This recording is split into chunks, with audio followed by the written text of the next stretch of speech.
भारत को बिल्कुल दीमक की तरह खा रहा है। बैंक में आप जाके उसे लूट लीजिए तो वो भी एक जुर्म। आप पैसा जीतेंगे ये बात वो पूरे मिनटों तक घंटों तक लॉस हो तुम भाड़ में जाओ, हमें सुप्रीम कोर्ट कहता है कि जो रम्मी है वो खेलना सिर्फ लक का गेम नहीं है बल्कि स्किल्स का भी गेम है।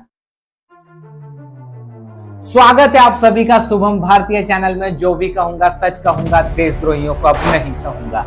आज हम एक ऐसे टॉपिक के बारे में बात करेंगे जो कि भारत के अंदर एंटर हुआ है और भारत को बिल्कुल दीमक की तरह खा रहा है, और ये है ऑनलाइन गैम्बलिंग, जिसे कि फैंटेसी स्पोर्ट्स भी कहते हैं। आप लोगों के रेफरेंस के लिए बता दूं कि जिन चीजों को धरातल पे करना जुर्म है उन चीजों को ऑनलाइन भी करना जुर्म होता है। उदाहरण के तौर पे आपको बता दूं, अगर यदि आप किसी व्यक्ति को जानलेवा धमकी देते हैं धरातल पे तो वो भी जुर्म है, और अगर उसी व्यक्ति को अगर आप ऑनलाइन व्हाट्सएप के जरिए, टेक्स्ट मैसेज के जरिए भी अगर आप उसे धमकी देते हैं तो वो भी जुर्म है। अगर आप कहीं चोरी करते हैं तो बैंक में आप जाके उसे लूट लीजिए तो वो भी एक जुर्म है, और अगर यदि आप ऑनलाइन फ्रॉड के जरिए अगर आप किसी का बैंक अकाउंट खाली कर देते हैं तो वो भी जुर्म है। ऑनलाइन हो या ऑफलाइन हो, लेकिन पनिशमेंट दोनों में मिलता है। भले हो सकता है कि सेक्शंस अलग अलग हो, उसमें सीआरपीसी का कोई अलग सेक्शन लगे, लेकिन जुर्म जुर्म होता है। लेकिन अगर यदि ये सब ऐसा है तो फिर धरातल पे तो जुआ खेलना जुर्म माना जाता है, लेकिन इसे ऑनलाइन लोग कैसे खेल ले रहे हैं। और यहाँ पे एक बात ध्यान रखने वाली है कि कार्ड्स खेलने के लिए पुलिस लोगों को नहीं पकड़ती है, बल्कि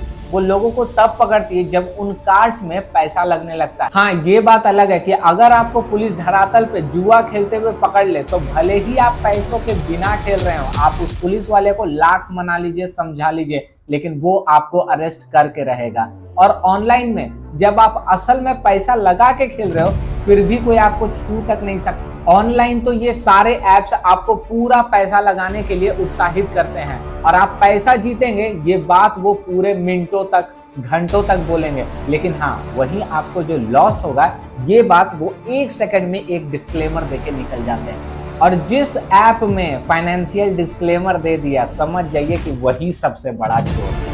उनको अच्छी तरीके से पता होता है कि 1-2 सेकंड में हम डिस्क्लेमर बोल के निकल जाएंगे, भाई हमारा काम तो हो गया, उसके बाद तुम्हें लॉस हो तुम भाड़ में जाओ, हमें कोई मतलब नहीं, और वहीं पे सभी लोग फंस जाते हैं। लेकिन अगर ये इतना ही बड़ा बवाल है तो फिर आइए देखते हैं कि सुप्रीम कोर्ट ने इसके विषय में क्या कहा है। तो देखिए, सुप्रीम कोर्ट कहता है कि जो रम्मी है वो खेलना सिर्फ लक का गेम नहीं है बल्कि स्किल्स गेम है।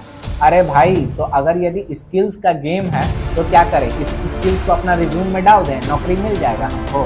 सुप्रीम कोर्ट ये कहता है कि रम्मी इज अनलाइक, जो कि एक लक का गेम है। तो भाई अगर यदि 3 पत्ती लक का गेम है और अगर उसमें भी पैसा अगर यदि लग रहा है तो कम से कम 3 पत्ती को तो बैन करो। मतलब कि वो लोग मानते हैं कि 3 पत्ती लक का गेम है लेकिन फिर भी चल रहा है, तो आप सोच सकते हैं कि ये कितनी बड़ी साजिश है। और यहाँ पे बार बार लक का बात क्यों आ रहा है आपको पता है?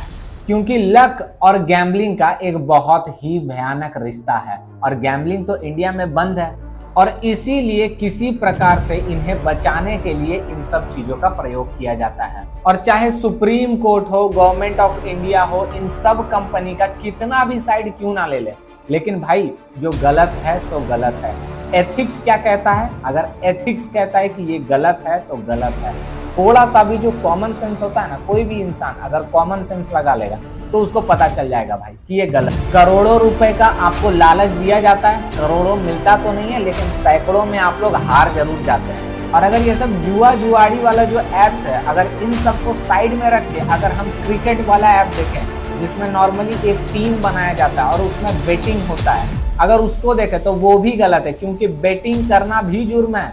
अरे सुप्रीम कोर्ट्स को तो कुछ स्टेट्स का डिसीजन भी देखना चाहिए, जैसे उड़ीसा हो गया, जैसे नागालैंड हो गया, तेलंगाना हो गया। इन सब स्टेट्स में ये सारा जो फैंटेसी स्पोर्ट्स वाला जो गेम्स होता है वो सब खेलना बैन है। और इन सब स्टेट्स में फैंटेसी स्पोर्ट्स खेलना बैन है, इसका मतलब ये नहीं कि ये सारे स्टेट्स बेवकूफ हैं, बल्कि उन्हें अपना सिटीजन्स का फिक्र है। और जिस प्रकार से इन स्टेट्स को अपने सिटीजन्स का फिक्र है, उसी प्रकार से कुछ कंट्रीज को भी अपने सिटीजन्स का फिक्र है, जैसे सिंगापुर, जैसे यूएई, जैसे पोलैंड, और भी काफी सारे कंट्रीज हैं। और अगर आपको अपने फाइनेंशियल सिचुएशन की फिक्र है, अगर आप भी इन जैसे ऐप्स के सताए हुए हैं, अगर आप इन जैसे ऐप से हारे हुए हैं, तो फिर सब्सक्राइब कीजिए हमें और शेयर कीजिए इस वीडियो को और पहुंचाइए ज्यादा से ज्यादा लोगों तक, ताकि हम अपनी आवाज को बुलंद कर सकें। आज के लिए बस इतना ही, मिलते हैं नेक्स्ट वीडियो।